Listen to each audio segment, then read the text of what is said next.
Making your way in the world today takes everything you've got. Taking a break from all your worries sure would help a lot.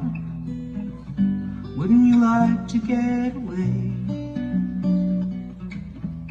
Sometimes you wanna go where everybody knows your name, and they're always glad you came.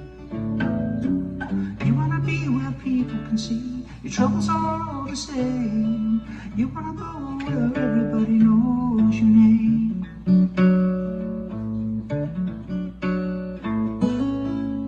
Good afternoon, gentlemen. How are you doing? Very good, thank you, Ross. How are you? I'm good. I'm good. How are you, Mr. Cole?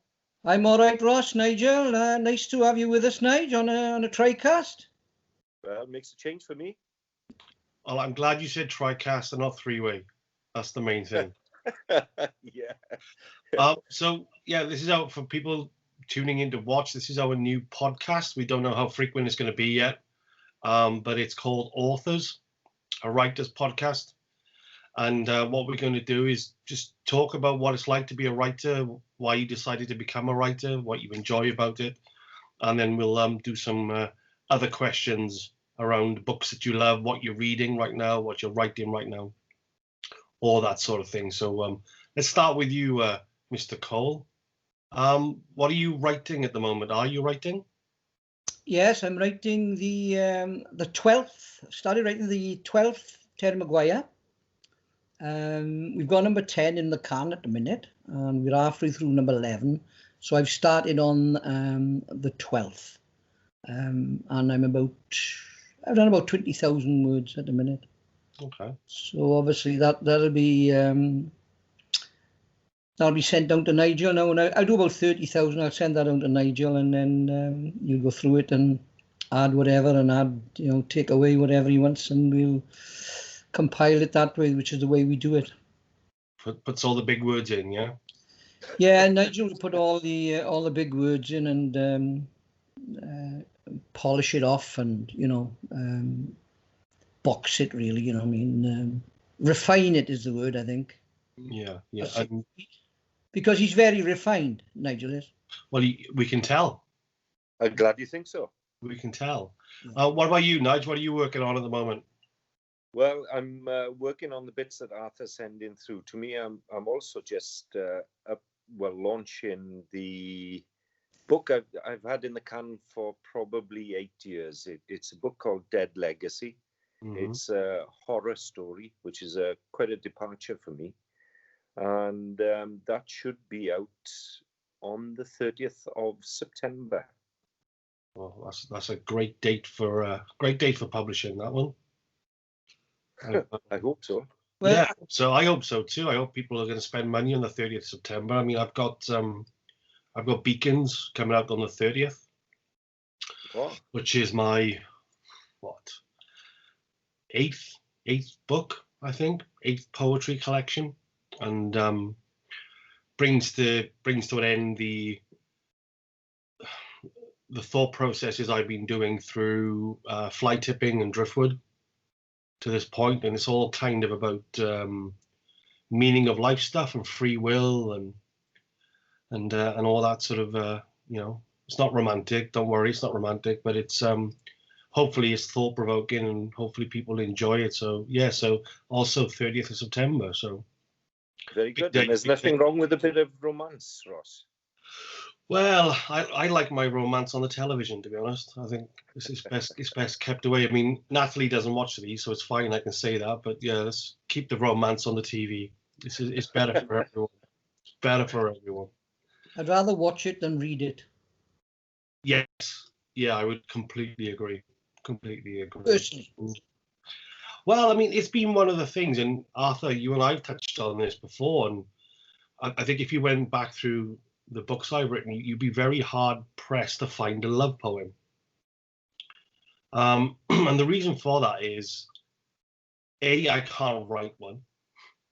And B, is when I read one, I start to feel a bit sick, because it becomes I think love becomes very sort of disingenuous when you write it down, and it becomes very cliched.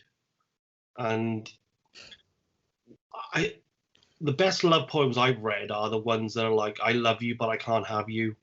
I love you, but I miss you. And, and we were ships that passed in the night and all that sort of stuff. They kind of work. The more agony side of love is, to me, it's actually much more expressive than love itself. But yeah, to sit there and try and write, I love you and we're together and we're going to get married and we're going to be happy.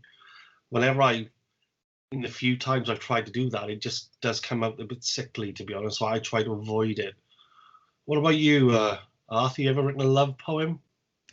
No, not really, Ross. As you know, mine is basically authentic and the war, coal mining, and anything else, famous people, that type of thing.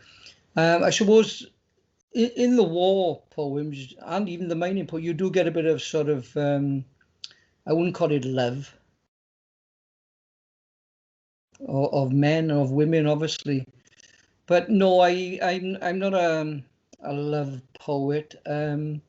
I think where me and you are the same, I enjoy it in the lyrics of songs. If you understand me. I think like you're once, twice, three times a lady. When that's sung, I'd rather listen to it than read it. Because I think when it's written down, you just glance over it and you think, yes, a love poem. But I think when it's you got a melody to it and you've got the singer to sing it, I think that's when it hits over to you that it's all about love. Well, I'm surprised you picked the Commodores there, Arthur. I thought you'd have gone more for sort of Cole Porter or something, being your age and Cole Porter, that's right. Or Bing Crosby or something like that. Bing Crosby, yeah, that type of thing. But no, I think, as you know, Ross is a very big Alarm fan. And, I think Mike Peters has written a number of songs which, embellish love or whatever, I don't know. But I prefer listening than reading. And I'm not detracting away from people who write love poetry or romantic poetry. There's nothing wrong with it. It's a genre. But after this podcast, I may very well go and write a love poem. I think you should.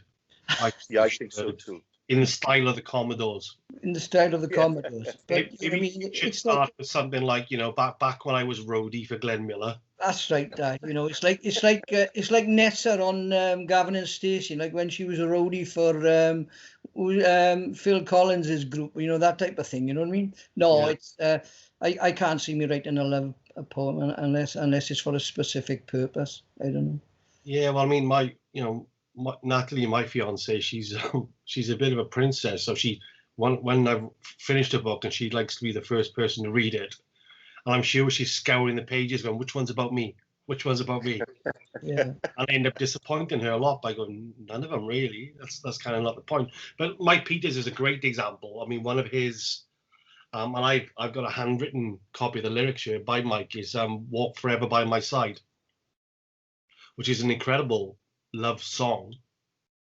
But also the way Mike has written it is actually quite different, because it's not, it's not "I love you and we're together" as such. It's about the struggle of love and sort of staying together.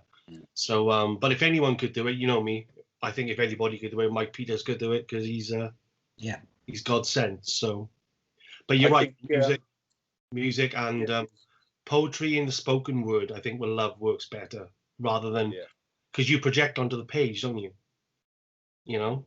Sorry, Nigel, cut you off, and what you saying? No, not at all. I think as well, I'm a big Stereophonics fan. And although it's not technically a love story, I particularly like Local Boy in the Photograph, and it's about loss, about a friend that's it's a suicide. There's an awful lot of passion in it, fantastic lyrics, superb music. And in all fairness to them, local boys who've really done well. Yeah. I mean, I kind of dip in and out of them, to be honest. Oh, they're great, fantastic. I always tend to be more Manic Street Preachers Yeah. fan than Phonics. So I don't think there's many people that cross those sort of two areas. You seem to be a Manic fan, not a Phonics fan. I'm a bit of both, actually. I Yeah. like a bit of Manics as well. But Natalie loves the Phonics, loves them. So does my sister, Yeah. my mother loves them. But Great band live. never seen them. Never seen. You missed a treat there. I will have a further listen now on your recommendation. And if I don't like it, you will be the first one I tell. They're good wordsmiths, in all fairness to them. Their lyrics are great. There's some brilliant lyricists out there. I mean, I tend to go towards people like Steve Hogarth from Marillion, who from the perspective of the torment of love and the pain that can come with love, probably phrases it better than anyone I've ever heard do, to be honest, because there's such a raw poetic honesty to his words. And one of his songs I love is called Fantastic Place. Fantastic Place is a song about someone who suffered heartache, but has then met somebody new and has a fear of, do I risk my heart again? Do I risk having my heart broken again? Yeah. He wraps that inside some of the most honestly wonderful lyrics I've ever heard. One of the lines that jumps up to me is, "Take me by the hand, you'll either kill me or you'll save me." That moment of trust, and "Put your arms around my soul and take it dancing" is another incredible lyric of acceptance, of trust. And it's a wonderful, wonderful song, but by a wonderful lyricist. But Lionel Richie, as you mentioned, Arthur, great lyricist. But yeah, you go back. One of my favourites is Albert Hammond. I don't know if you listen to Albert Hammond's songs. He's written hundreds of songs, Albert Hammond. And I got an LP of his here, which I played and played and played and played. And it's beautiful lyrics. When you listen to it, you close your eyes and you're there, like down by the river, a polluted river. And you're going back, he's written about this like 30 odd years ago, 40 years ago, perhaps, you know what I mean? It's all come to fruition now, about pollution, this type of stuff. And he wrote the theme for the Olympics, you know what I mean? Which Whitney Houston sang, One Moment in Time, he wrote it in about 5 minutes.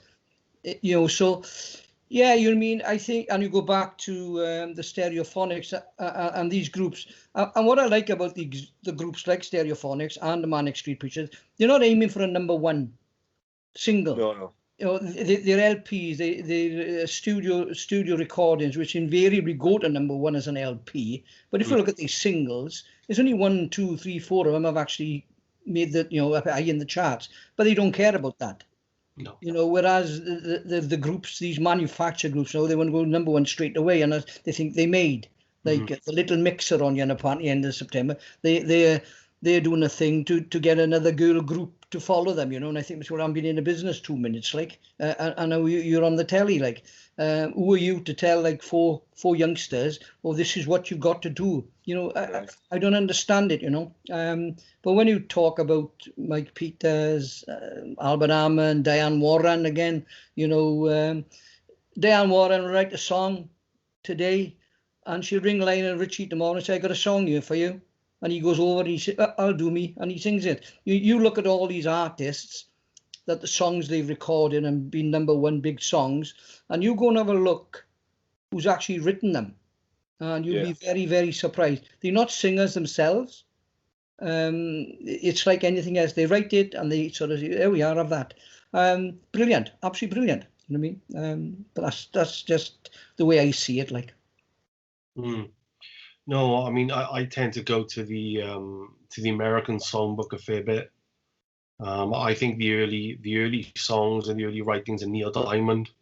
Oh, yeah, very, very hard to touch. Billy Joel, Carole King, with you on that. Carole King. Yeah. Bruce Springsteen. Unbelievable. Incredible talents. I mean, even some of the newer, younger guys. There's a guy called Ryan Adams. That's right. And some of the stuff he's writing now, the lyrics are just, they're wonderful lyrics. But as you know, it's poetry, it is. Yes. Invariably, it's rhyming and it runs, Yeah. and they keep it short. You know, it's four verses or whatever, and then you got the choruses. So it's basically poetry. A lot of poetry you can put into a song if you've got the right person to. It's like a script writer.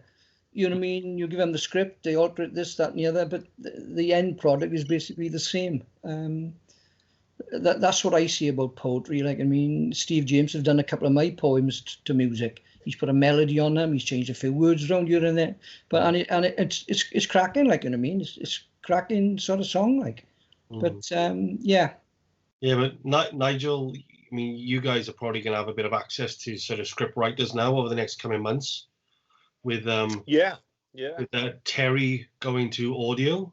How do you feel about that? That's quite an exciting development.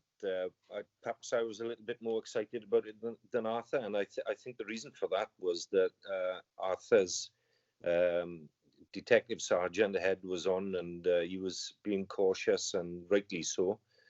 But it's just the thought of actually hearing the words spoken by someone else, especially when you've got a full cast of players as well. I think that just takes it into a completely different sphere, and that's something I've been looking forward to hearing for a while now. So when Karen Struwell-White approached us and asked us if we wanted to get involved with this, I sort of put my hand up straight away. I was all for it. Are you? I mean, I'm just asking because I mean, I did some short film when I was out in Australia a few years back. And I know as a writer, and I wrote the scripts for them, that I had, especially with my first experience was a pretty bad one. But there is, and I have it now, and there's a trepidation in me then about somebody else taking something I've written and reinterpreting it. So a script writer will reinterpret it. So are you worried that they may be not at all, really. We're pretty sure that our point that, well, Arthur certainly put his point across, that he didn't want the characters changing, so the characters will remain as they're written. And understandably, there is a need to change certain things. It's a different format. It's a completely different animal, and for the purposes of drama, there will be changes. There's no doubt at all about that. We're hoping there won't be many, but something that works in a book form doesn't always work well as an audio or visual representation. So I think we've got to put our trust in their hands and say, well, let's see what you can do, first of all. Yeah. In all fairness to them, they have said that we'll be involved in all the stages. So we'll see who they cast. We'll be involved with checking the scripts and making sure that it's not departing too far from what we wanted. And but at the end of the day, as I said, it is a different beast, and I think you have to acknowledge that.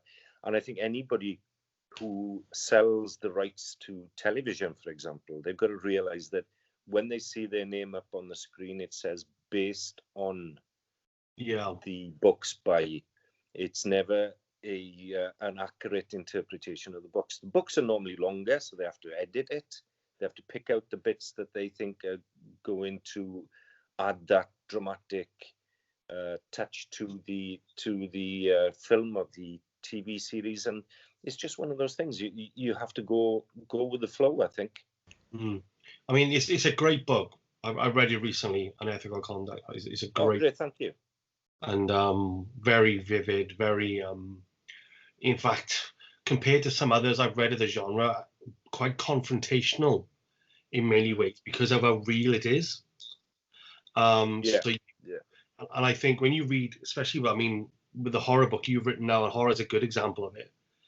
When you read horror or thriller, at least sometimes there's a comfort in a certain level of escapism.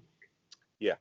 And I think the challenging thing with Unethical Conduct, from my perspective, was it was real. It felt real, and so the actions and the crime and that feels is actually a lot more confrontational then, because this is real. this is real. Yeah. But I thought it was a wonderful book. Wonderful book. Oh, well, thanks very much, Ross. I think the overarching aim for the book, for that first book, was that we wanted to keep it as real as possible. It was Arthur's story. At the end of the day, it was to be Arthur's one-off. And when I read the draft, I thought, well, it certainly has potential. It had the grittiness and it had a unique sort of voice to it that set it within the locale, you know. And I was quite impressed with the raw material that I had to play with, and it just made sense for us to keep it real. And as you said, with the horror, at least when you're reading something like a horror, you know most of it is well, all of it is just nonsense. And you know, those things that you read aren't going to come to get you. But with something like unethical conduct, some of the topics that we chose to include there, they can affect you, and often do, as we see in the news quite often. So I think that's what makes it a bit more gritty. Yeah, and I think the thing when I talk about the reality of it is, I mean, I have no policing experience at all. I don't understand the processes. I mean, I've talked to Arthur. Neither do I.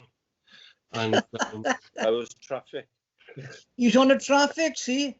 Oh, well, I know how traffic lights work. I'm not sure if that helps you at all, but Tango Mike 104.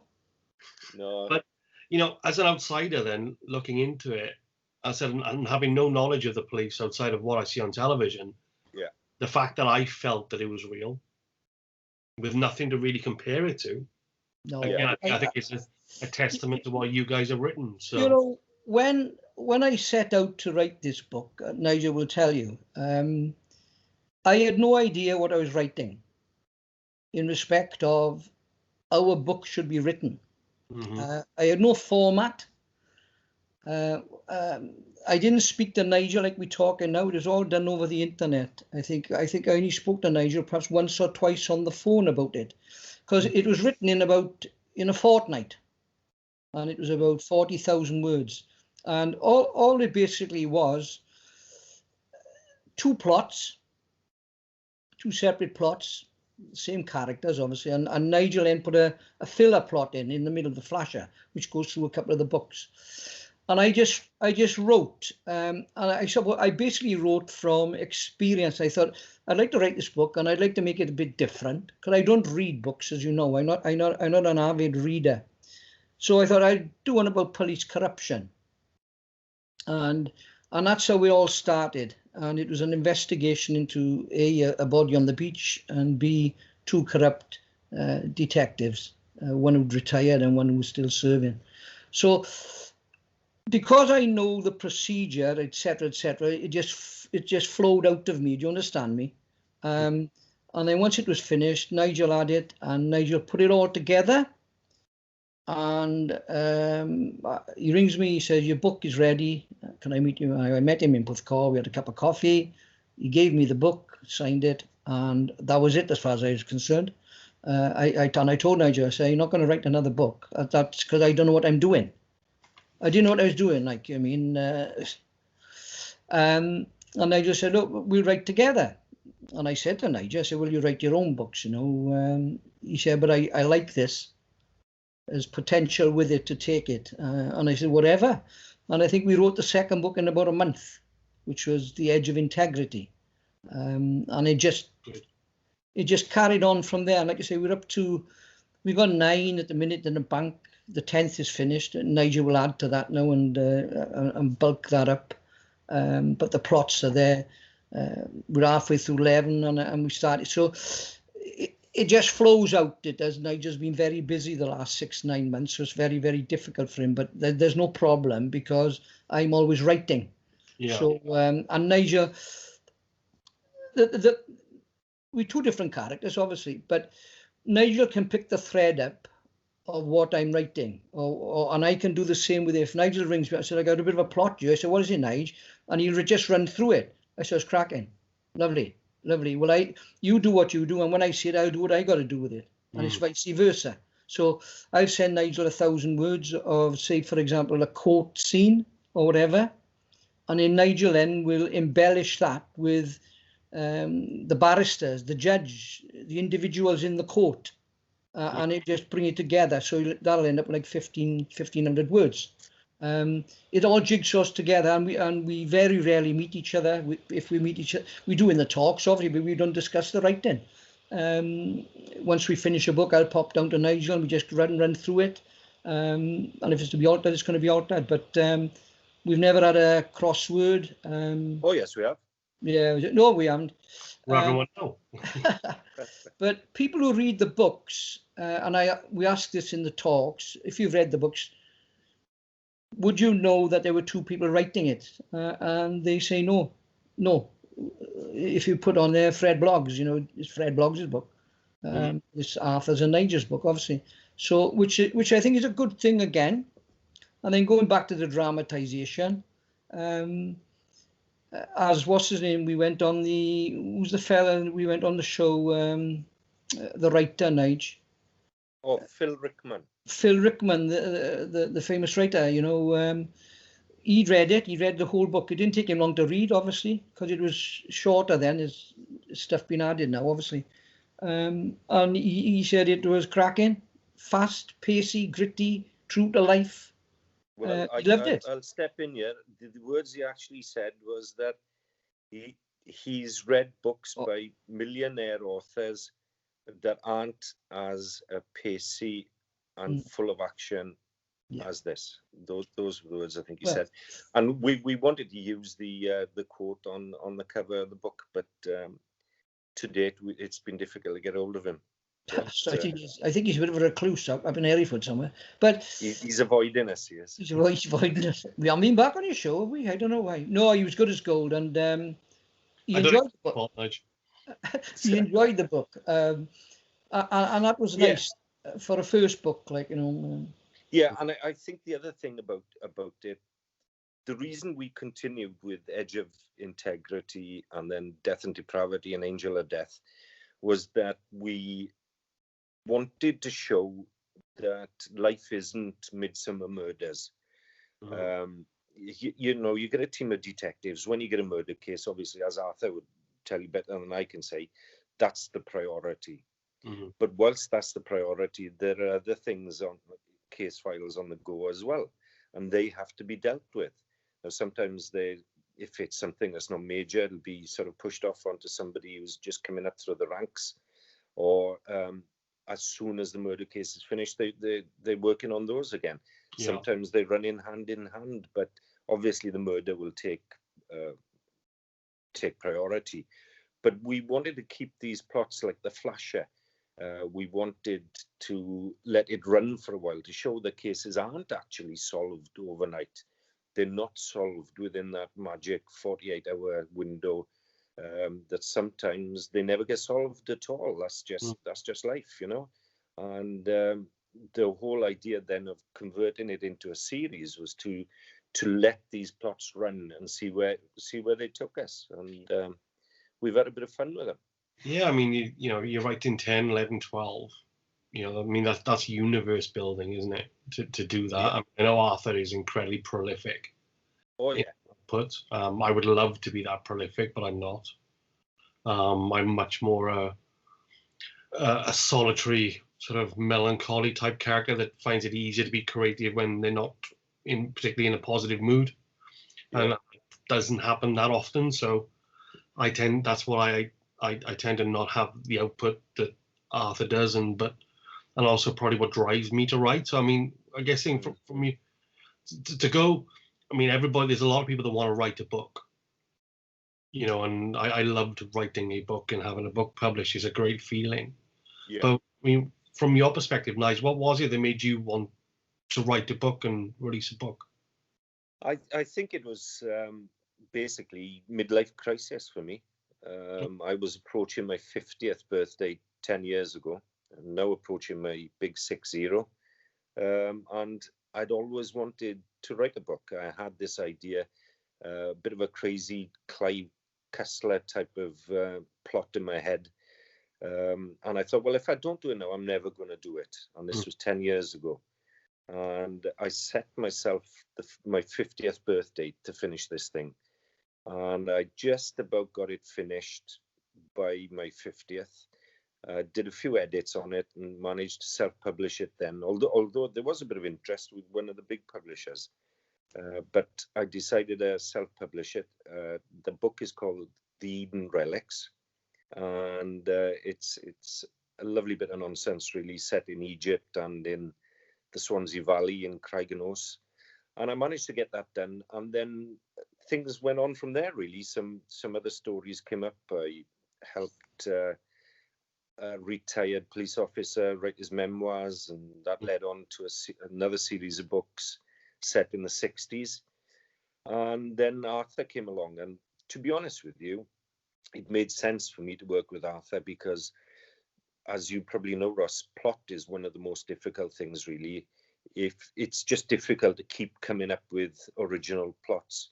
And Arthur's career, 30 years as a detective, it means he's got an absolute acre full of plots that we can just pull up whenever we want one. And it's great for me then because it just kickstarts something for me. So there's no such thing as writer's block, because if I'm having a quiet moment, I'll get a chapter from Arthur. So I sit down and I'll work through that. And likewise, that'll sort of kickstart something in me to send back to him. As Arthur said, it's been a bad 9 months for me, really, because of the lockdown with teaching. The commitments have changed. Everything is completely different now. So I've not been able to do as much as I would have liked to have done. But I did manage to get this Dead Legacy that I was determined to get out on the 30th of September. And there's a bit of editing now with Arthur's work. We've got some of that to do, and then hopefully by the start of the new year we'll have the other 3 books out as well, or at least there or thereabouts. Yes, they'll be there in the bank, as they say. Yeah. I don't think you and I have covered this, Arthur. So, you did one book. You obviously wanted to do that book. What is it that's making you do more? What is keeping you writing, especially the poetry or the fiction? What is driving you to write it? I just can't stop, Ross. Addicted. Yeah, he's like the Duracell bunny, it's like the poetry. It's like we had a podcast last week, and you mentioned what's her name, Diana Rigg, and Ross said you haven't done one of Diana, so I said, well, I'll do one now, and it only takes me 20 minutes to do them. And I do the Diana Rigg one, and it's basically a story of Diana Rigg. It is in like 5 verses. That's all it is. But when people read it, it's Diana Rigg, in a black leather catsuit. John Steed's mentioned, James Bond is mentioned. So, anybody who actually reads this poem, because what I normally do now, as you know, I'll do a verse, and I got to have my followers to try to guess who it is. The internet teas on Facebook, yes, I've seen them. Internet teas, and you'd be surprised what names come up. Like somebody will say, I said, well, I've already done Tom Jones, so obviously you're not reading my page. See, so and you'd be surprised if I pick one, how long it takes them to get out of it. Well, but when you give up the key word, I knew it was. They go, I knew it was him. I knew it was her. And I said, very good. I've got to say, Arthur, if somebody got Tom Jones from leather catsuit for Diana Rigg, then there's something wrong somewhere. That's right, there's something wrong somewhere. I did the now when we did a podcast, Ross mentioned the Oregon whale to me, and I said, "What's that, Ross?" And he said, "You want to go and have a look at it on YouTube? It's so funny." He said, "It's unbelievable." So I watched it and I wrote a poem about it because the material is there to write a poem about it. As simple as that. So no, since I've started writing, which was I wrote the first poem when I was call it 2016. You know what I mean? If you'd said then that I'd have like 3 poetry books, 9 sort of 12 books, crime thriller books sort of on the go, I'd have said, very good, because I was never going to write another book. The poetry might have carried on, I suppose, with the mining and the war, but certainly not the thrillers. Like I've done a chapter this morning of the book, you know, because it's in my head there, and I got to get it out. Simple as that. And once I've got the plot in my head, I know from the start where it's going to end.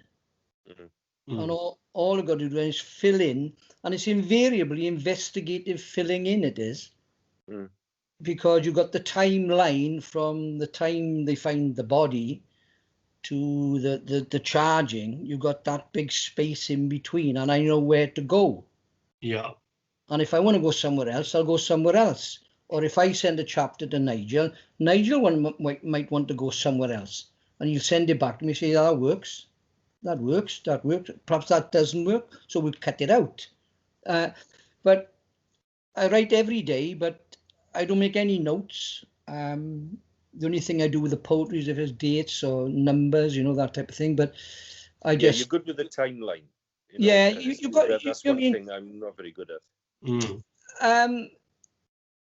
I think when you write a crime thriller, you can take it anywhere you like. You can make it psychological if you want to. You can make it brutal if you want to. We don't write like that. Yeah, we don't. If Nigel said to me, I want a psychological thriller, I start writing him one tomorrow. Do you understand me? Because I've interviewed psychopaths. I know they think. I've been inside their heads. They've tried to get inside my head. I've interviewed psychiatric nurses. I've interviewed psychiatrists who are madder than their patients. Do you understand me? So you can introduce a mad psychiatrist. Do you understand me? But you've got to write about that. You've got to have the knowledge about it as well. Yeah. If you understand me, it's one of those things. It's like rapes and stuff like that. We in one book we've got a rape scene, and it's not a rape scene. It's all around a rape. But when women read it, they're not offended by the content. Yeah. But like we say, I could have made it really, really unbearable. Yeah, it is a tricky topic, and you have to tread carefully. Yeah, and I've read books where they've gone into graphic detail, and I don't think there's need for it, because you have to have some sort of empathy for the poor people who have suffered these crimes, and we try to keep that in mind. So you can create the picture without using the words sometimes. You can skirt around it and paint the picture, suggest things without actually being graphic. Yeah, and I think it's important for a police procedural sort of story anyway. Yeah, I've dealt with a young murderer, 17 years of age, and I could write about him now. I could write a book about him now, right? And the build-up to his murder, that boy's background, I'm not surprised he ended up a murderer. Now, you know, do people want to read that? I don't think so. But when you create a character in a book, even a villain, you can have the reader, suck the reader in and say, well, hang on a minute, I'm not surprised he did that, like, you know, because of what happened there, like. And I think you've got to balance it up as well. It's like the police, you know, like the police corruption. You've got to chuck a bit of corruption in, haven't you? You've got to throw it in here, there, and everywhere. Well, it does happen, doesn't it? Well, of course it does. He's on the tape or whatever. Like, you know, this type, not so much today, because of today now they watch, they've been photographed. You know, everything's on video. You know, so you haven't got that broad spectrum. Like when I went on the CID in 1973, like I mean, you could do basically whatever you liked. Yeah. It was like, what do you call it? The open range. You know, it was on a horse. You could gallop wherever you wanted. You could do what you liked. You could kick a door in when you felt like. You can't do that anymore today. So when you write these thrillers, you've got to come up to date as well. You know, we couldn't write Terry Maguire like in the 70s or the 80s, because he's not the detective in the 70s and 80s. Yeah, you know? I mean, there's artistry to it as well, isn't there? I mean, when I think of, you know, one of the probably the most impactful murder I've ever seen in a movie, I go back to Hitchcock's Psycho. Oh yeah. And you don't really see is the way it's cut and the music, and I mean, it's brilliant cinematography perfection. But Yeah, I think you're right, Nigel. I think the framing of something and sometimes the flavoring of it can actually be more impactful than most definitely. or actually hearing the details of the physical act. So Yeah. The timeline thing, I envy you that, Arthur. I mean, to think in timelines like that and to be able to have it thought out like that, it's not something I can do. No, it's not something I can do either. I mean, I tend to rely, because a lot of my stuff is thoughts. I mean, that's why the Oregon whale, and if you don't know about it, I look it up. It's incredible. Yeah, that's why I didn't even take it on, because if I'd written it, it would have been like a bit like a country and western song, and the poor whale on the beach, and everybody hates me. My wife's left me. My cat's left me. That's right. Why is the whale so sad? What are these people doing all this dynamite? It would have been a completely different sort of thing. So I think those variety of approaches then kind of really inform it. I mean, and you two now, the Lennon and McCartney of crime, or Ant and Deck. Ant and Deck. I put some Waldorf and Statler at the moment. I gotta be honest. It's yes, Waldorf and Statler. We'll go with to that. do that, and I mean, the fact that you can't tell, I think that's the key to it. That if it is building blocks from somewhere and cement from somewhere else, it doesn't matter. It is seamless, and that's a talent in itself. So I look forward, and there's more Terry books coming out, which will be great. Looking forward to them. Can't wait for the paperbacks. And the thing about him is unethical conduct. I think it was 40,000 words, Nigel. Initially, I think it's 45. Initially, it was about. It was a novella, really, to start off with. Somewhere around 35, but you know what I mean. We can go let this book we write there now. We could take it to 100,000 words, which is too long, really. So what? Yeah, Thrones level, that is. Yeah, we've chopped. So like when we were writing, sort of, I think from Nest of Vipers on. Yeah. Nest of Vipers, and the others that followed: Betrayal, Redemption, Nighthawk. Those four, leading up to Raven, got longer, and we actually chopped off to add into the next book. And the good thing about Maguire is you can carry it on, if you understand me. So you could write sort of like I'm writing book 12 now, and by the time Nigel finishes, it might be 95,000 words. So Nigel might say, we better knock 20,000 off, or 15,000, and you can do that, and you carry it over to the next book.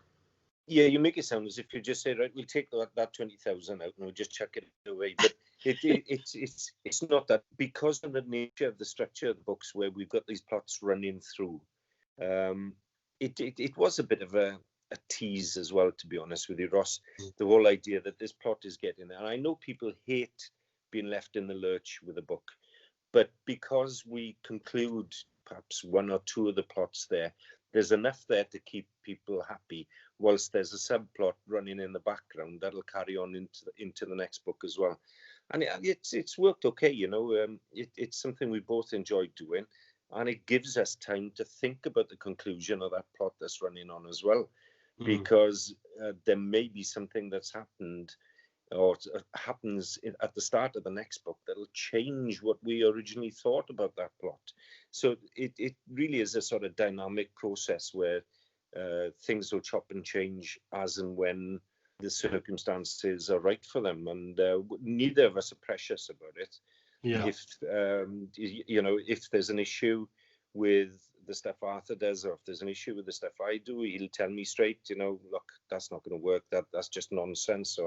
And he just lets me get stuck into the dialogue and change things as I see. It's like when you mention Puthcall and Bridgend. These police stations are basically closed, right? But we use them as the sort of, if there's a murder in Puthcall, you'd use Puthcall police station. If there's one in Bridgend, you'd use Bridgend. They're actually closed. There are people there, and the facility is there to open an incident room, because all an incident room is you plug the computers in, and away you go, like, on the homes, we saw, and this computer then that you're on, is linked to all the computers in Britain.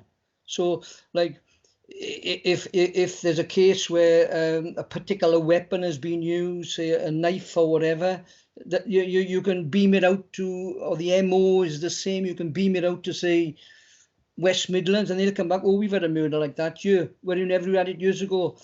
Today, the Ripper would have been caught perhaps within a week. The Ripper, but then there was no talking with forces. It was all on cards and tons of paperwork, and a few things got through. The £5 note, the car number, they got through on the indexing. Today they would all go in and it'd be spewed out, and somebody'd say, some smart art would say, "Look, I know who that is, that in Ross Lane," and boom, happy days. You know what I mean? That's how things have changed. That's how things have changed so much. Like the Bridewell, you've got the Bridewell on your estate. There's 40 cells in there. Like, you know what I mean? It's unbelievable how things have changed dramatically, you know. And you've got to keep up with that as well. But the good thing about it is a murder's a murder. End of. Yeah. It hasn't changed since time immemorial. No. Cain and Abel hasn't changed since. And the way it's investigated. Well, Arthur was the chief investigator on that murder. Well, the Cain and Abel murder. But I think he got away with it, didn't he? Yeah, he did, yeah. I remember, yeah. But, not a great start to your career, Arthur. Well, he was new to the game then, in all fairness. Just and I knew Timothy Evans was innocent in the film. Oh, wow. But, you know what I mean? So you're wasted on us. You know, the way things are, your investigative skills shouldn't change. You know, a good detective is a good detective. Simple as that. Great stuff. And I think to write, like, you've got to have an idea what you're writing. I don't read crime. People said to me in a talk, didn't they, Nigel? Do you read? Now, I know Nigel's an avid reader, like Caroline. And I go, no, I don't read any crime books. And they go, why is that? Well, I write them. Do you understand me? Why should I go and read James Patterson or Lee Child's books? There's nothing in them for me. Because I'm writing my own. I'm not really concerned about what others are writing, you know what I mean? Because I know that they've got researchers writing for them. You know, they'll write a book and say it's 100,000 words. Well, you can guarantee Patterson's only written about 3 chapters. Somebody else has written the rest. Well, he's written his name on it. Allegedly. Let's say allegedly in case he sees it. Yes, allegedly. But so, you know what I mean? That's the way I go about it. That's the way, my craft, I suppose you can call it.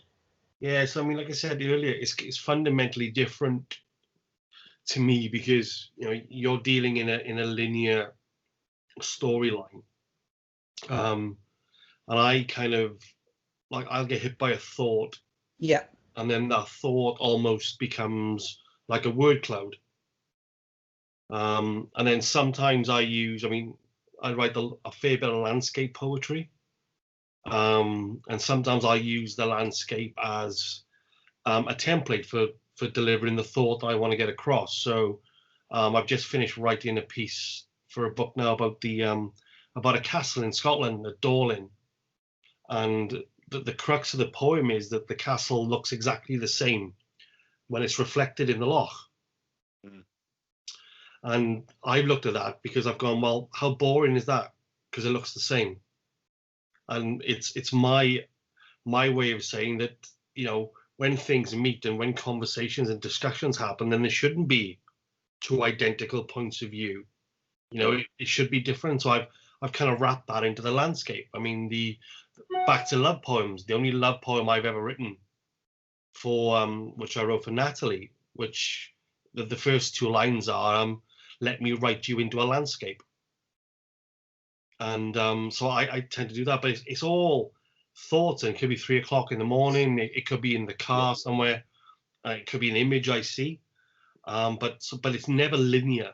No, it's never linear. And the book doesn't start with poem 1 and poem 100. It's all in places and it gets pulled together. So I mean, what about what gets the juices flowing, Nigel? What inspires you? Well, going back to the point you just made there, Ross, I think what you're talking about is symmetry and the need to get away from that. The problem with symmetry is that everything is exactly the same.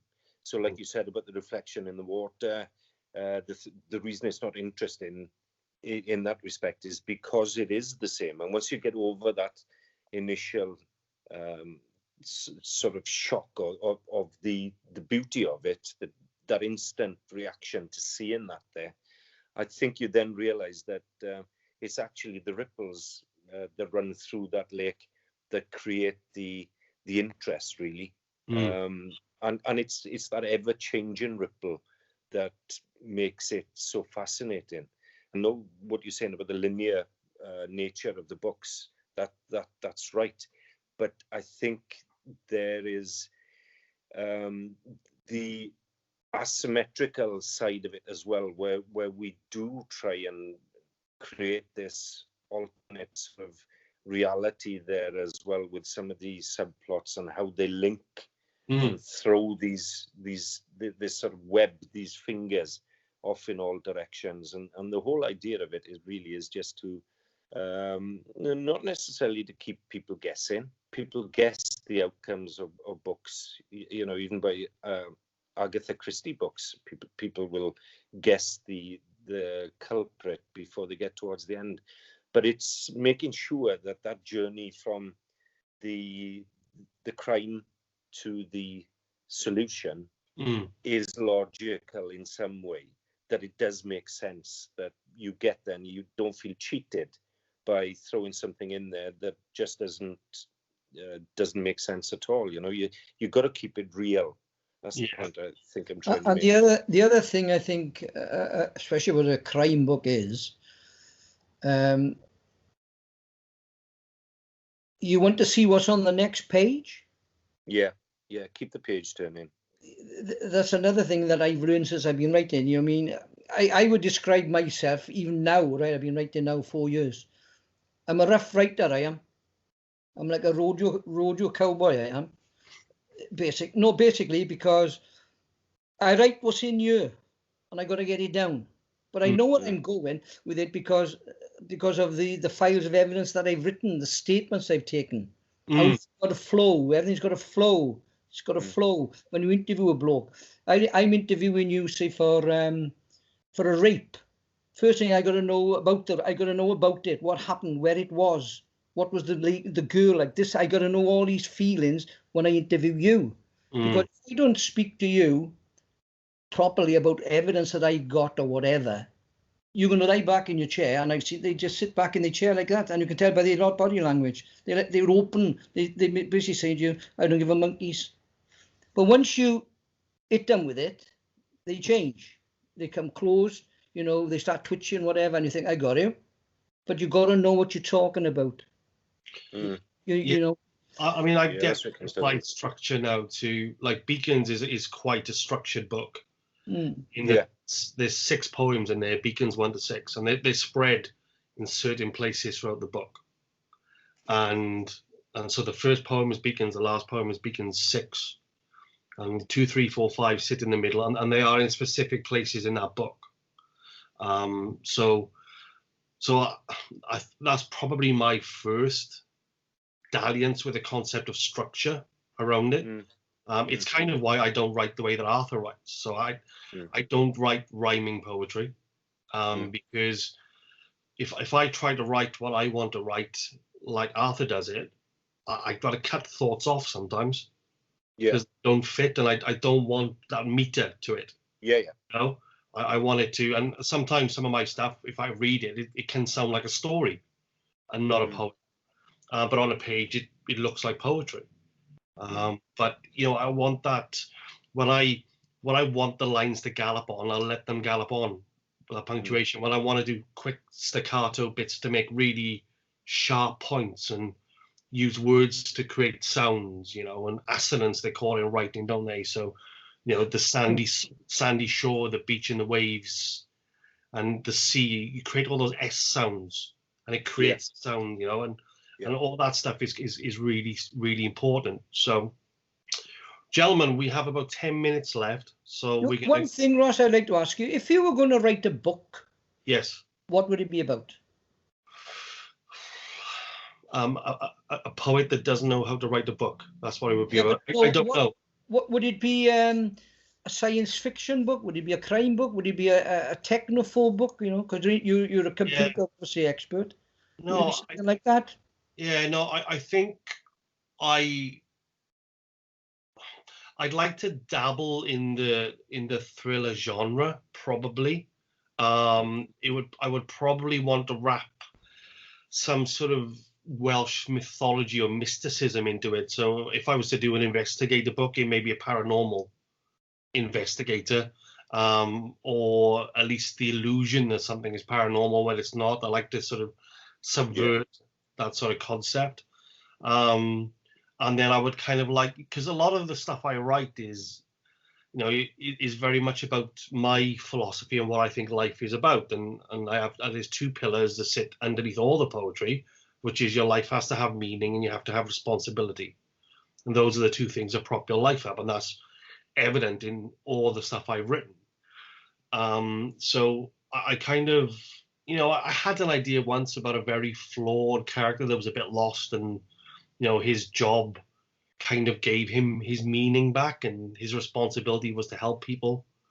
But I don't think I have the attention span. I really don't. I don't think I could do it. I would love to. And, I'm finishing writing a book now, which I'm hoping would be the 10th book, poetry collection that I've written. And I've said a number of times that I would like to do something different. And it crossed my mind, should I try and write a book? And I have like a straw man of something, but the idea of actually sitting there and actually writing that sort of kind of terrifies me a little bit, because it's the shape that scares me. I don't think I understand the shape. Do you know what I mean? But there we are. And I don't know whether I want to do it enough that I would do it. Do you know what I mean? Because I thought if I wanted to do it, I would do it. Yeah. But the fact that I don't want to kind of understand that shape, or don't want to understand it enough, is enough for me to go, well, actually, maybe that's not the right thing. And maybe I sit back for a couple of years and I'll go back and write some poetry again at some point. Well, you're a young man. You're only a whippersnapper. You've got plenty of time to do it. 18 next month. Yes. You've got plenty of time. But I started, how old was I? 65 I was. Yeah. When it pen to paper. You don't look 65, huh? I know that. I mean, you might have once. That's right. You don't look like now. You might have once, but you don't look like it now. But you go back to that age. So age is no barrier. Age is no barrier to writing. No, that's right. So I never thought I'd write again.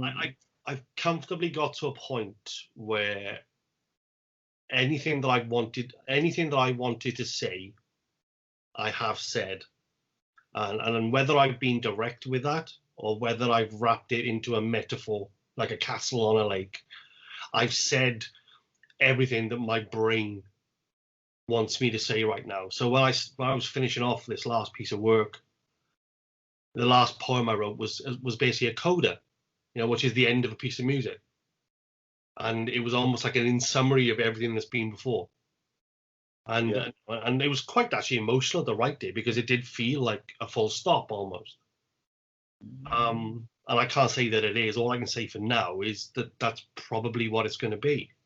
Well, I don't know whether I'm half empty or half full, to be honest with you. Well, that's optimism, isn't it? That's up to you. I don't know. I might be 3/4 empty. I don't know. At the minute. You got plenty in the tank. You have, Cole. Plenty in the tank. I think so. There's plenty there. There is. Yeah, plenty. Right, Mr. What we got next? Desert Island books. Desert Island discs. Right. I was going to ask Arthur what book he would take to a desert island, but he's just said that he doesn't read, so he's kind of ruined the whole setup. Oh, I've got a book, but I've got one book, and it's my favourite book. I'll write my own when I get there. That's what you. It was written in 1954. It was. But what book would you want with you for? Well, the only book I'd probably take is the book I read in school, which was The Lord of the Flies. Mm-hmm. And one of the reasons I say that is that David John, Rebecca's father, who introduced me to the war poets, that was the GCE book at the time. And he dissected it page by page. And bearing in mind, you're like 16 or 15, whatever it is, and this man has gone through a book telling you about savagery, gangs, murder, and broken it down, isolation, all that type of thing. And I look at today, and I look at the world, and I think, well, that was written in 1954. It hasn't much changed, does it really? No, it's a universal book, isn't it? It's a universal book, it is. And so that's the book I take, because I read it last 1966. And I suppose if I read it today, if I took it from the library, I would read it. Yeah. My perception then of it when I was in school and today would be, I don't know whether it'd be different, or my feelings would be different, perhaps. I don't know. So interesting to do. Which one of the books that you've written then, Arthur, Nigel, which one of the books that you've written would you to have up as a testimony to that this is what I did and this is what I was capable of? Obviously, your first book, you've got to be very proud of your first book. But the one that I liked writing, I've liked writing them all, obviously. But Nest of Vipers, which was, I think, is a cracker. It's about the IRA and other things, you know what I mean? I think the Nest of Vipers, well, I don't know, yeah. Unethical Conduct as a pride book, and as a book to read, I suppose, Nest of Vipers. Okay. What about you know what I mean? I've just had a picture from a friend of mine in Spain. He said, there's nothing like 3 days in the sun reading a good book. And I haven't seen Phil for 40 odd years. And there's his missus on a sun lounger reading Unethical Conduct. which again is, it says it all, doesn't it? Yeah, it happened to me about 2 years back. I went off to Kefalonia. I was staying I love Kefalonia, Greek island.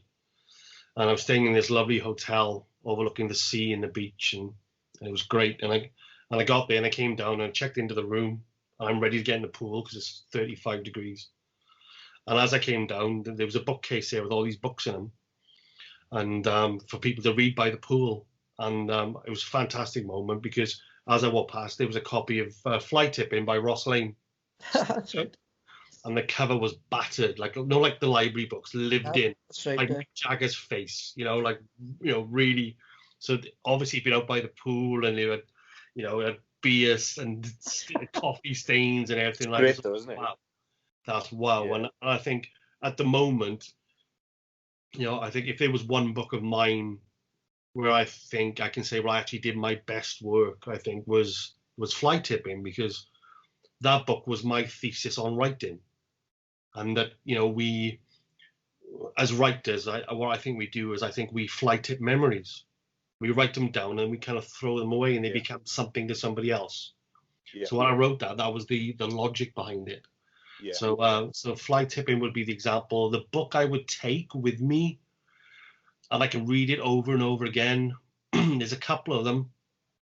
Salem's Lot by Stephen King. I think it was one of the finest examples of the horror genre ever written. Yeah. I love it. I love The Ashes of Eden by William Shatner. It's a Captain Kirk book. Really enjoy that. There's so many. The Loch by Steve Alton. Alton is someone you should look at. He writes some amazing things. But probably Salem's Lot is my guilty go-to book time and time again. But going back to the pool, did your chest puff out, like, I was like Tom Selleck. It was hair masculine. What about you, Nigel? But that's the feeling you get, when somebody compliments you, you think, oh God, like, did I do that? Like, it's brilliant. It's good. What about you, Nigel? I must admit, prior to coming on here, I thought, right, let me have a little look now at some really some literary fiction and throw those in, but I'd only be lying. I'd like to be entertained. I read to be entertained. I don't want to work at it. It's most of the time I read when I go to bed. Well, every night I read when I go to bed, and I want something that I can relax to. So you were saying about Stephen King. I must admit I enjoyed Misery. That starts in such a fantastic way, where he's got these wood pilings in the beach, or in the sea is coming up, and he's sort of describing how each jab of morphine is sort of quelling the tide of pain. And I just thought it was such a good, it just started the book so well. But I must admit, I'm a big H.G. Wells fan. I love The Time Machine. As a kid, I read that. I was probably about 12, and that really set me off. I love Kate Moss, Winter Ghosts. I really enjoyed that. James Herbert, British horror equivalent of Stephen King. I read The Survivor. Yeah. Sorry? The Fog by Herbert is an incredible book. Yeah, that's a brutal book. Some of the descriptions in there are really curl your teeth, actually. But I enjoyed Survivor, and I think that meant a lot to me because my brother had just gone to college in Egham, and it's about a 747 that comes down just outside of Windsor, and there's only one survivor. And it introduced this idea of the survivor syndrome, where somebody who survives something like this really struggles to accept the fact that they were the only survivor. Why were they the only survivor? Is there something about them that makes them unique? Did God choose them to survive, and for what purpose? You know, and I really like that idea. But again, crime, Alex Cross, loved those. Gone a little bit silly towards the end. Scott Mariani's books. He's actually a Scotsman who lives in West Wales. Writes all his books down there. So, you know, many and varied. If I was to take one, I'd probably go back to Survivor. I'd like to revisit that and read that again. Yeah. Yeah. Which one of your books, though? Which one of your books would you like to have on a desert island and say, do you know what? This is what Nigel Williams is all about. I did enjoy Nest of Vipers. I thought that was a turning point for us, really, because we extended the format a bit there as well. I did enjoy writing Eden Relics, my first book, because that was, like Arthur said, you're always, it's like your first child, isn't it? That it's such a momentous event that you do look back on it with sort of fondness. Yeah, I've quite enjoyed writing this latest one as well, Dead Legacy, as Russ Geraghty. I've used a pseudonym for that because it's a different genre. But I also like Raven. I must admit, the Terry Maguire story with Raven, where we introduce a new character, I think that works really well. That's set in Porthcawl, and we've even got a local celebrity who's allowed us to include him in the book, and that's during the Elvis Festival. Oh, fantastic. Yeah, so it's a bit of fun. Great. That was a good one. I enjoyed that. That'll be out now in 2046. We look forward to it. We look forward to it. Right, gentlemen, unfortunately, we have run out of time. Well, thanks, Ross. It's been really good. It's been really good. Thank you very much for a great conversation. And thank you for the invite, Ross. Yes, oh, well, yeah, thank you. I would never forget about you, Arthur. No, nobody can forget about you. But yeah, let's get together and do this again. Yeah, gentlemen. Yeah, sounds good to me. We look a few more in. Why not? Why not? The romantics. We bring the romantics in. Yes, we'll get Shelley. Get them all in. Get them all. Get them all in. All 40 of them. Right, gentlemen. Thank you for your time. Cheers, Ross. Look after yourselves. Take care. Thank you, Ross. Nigel, all the best. Take care, Arthur. Making your way in the world today takes everything you've got. Taking a break from all your worries sure would help a lot. Wouldn't you like to get away? Sometimes you wanna go where everybody knows your name, and they're always glad you came.